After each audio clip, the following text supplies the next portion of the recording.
धनबाद में एक नहीं बल्कि तीन आईपीएस अधिकारी हैं। इसके बावजूद अपराध कम नहीं हो रहे। वीडियो कॉल कर कभी सुजीत सिन्हा गैंग, अमन गैंग तो कभी चूहा के नाम से रंगदारी मांगी जा रही है। 2 महीने बीत गए पर एक भी अपराधी गिरफ्तार नहीं हुआ। रंगदारी के साथ छिनतई, चोरी, डकैती की घटनाएं भी बढ़ रही हैं। बेहतरीन कुकिंग कोल के लिए पूरे देश में जाने जाने वाला और कोयला लोडिंग पॉइंट पर रंगदारी के लिए हिंसक झड़प के लिए चर्चित धनबाद कोयलांचल इन दिनों दहशत के साए में।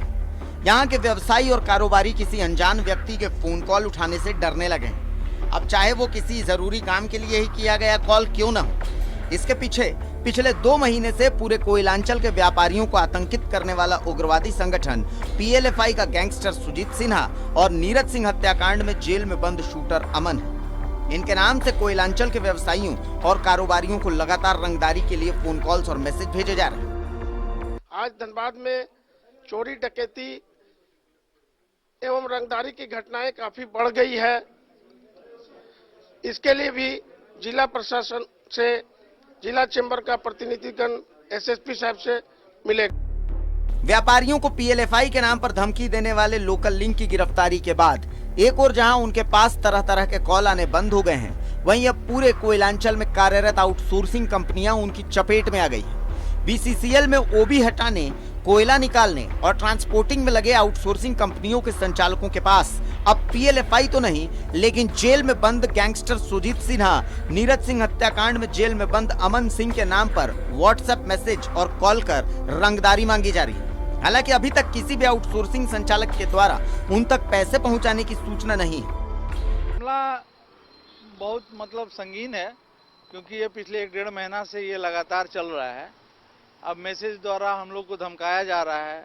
आउटसोर्सिंग एक बहुत छोटा सा कारोबार है। अब उसमें गाड़ी मशीन लगा करके हम लोग बीसीसीएल का कोयला खनन करते हैं।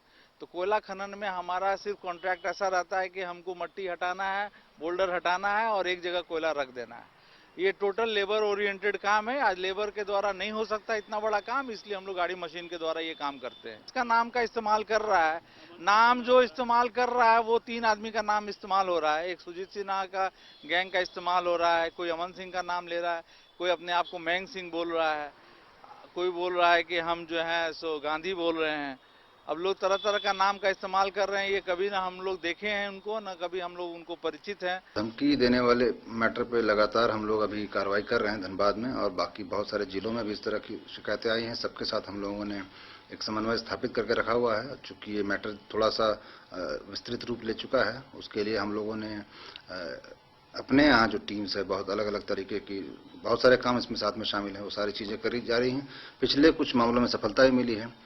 बैंक मोड़ वाले मामले में हम लोगों ने जो यहाँ लोकल लिंक था उसको अरेस्ट किया। उसके बाद उस मामले में कहीं फिर से दोबारा कोई फोन आना बंद हो गया और वो ऑलमोस्ट वो मामला एड्रेस कर लिया गया। इस संदर्भ में हिलटॉप हाईराइज के जीएम कौशल पांडे की शिकायत के बाद एसएसपी असीम विक्रांत मिंज ने उन्हें तत्काल एक सरकारी बॉडीगार्ड उपलब्ध करा दिया। लेकिन इस बात की सूचना भी अपराधियों तक पहुंच गई है और उन्होंने पांडे को काफी सख्त मैसेज भेजने की बात कही है।